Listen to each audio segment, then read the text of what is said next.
Hello চাষি বন্ধুরা, আমার চ্যানেলে আপনাদেরকে স্বাগত।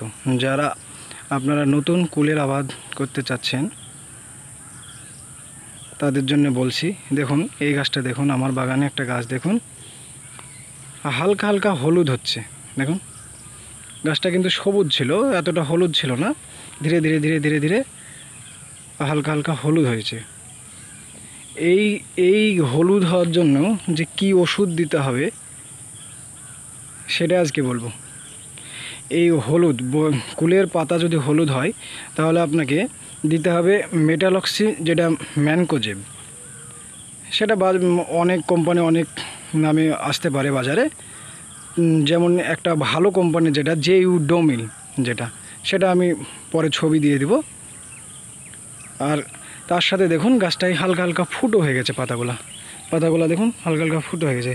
এইটা যে কোনো ইনসেকটিসাইড দিলেই হবে। যেমন আপনি বাজার চলতে ওস্তাদ দিতে পারেন, পপের সুপার দিতে পারেন, এগুলো যে কোনো ওষুধ দিলেই হবে।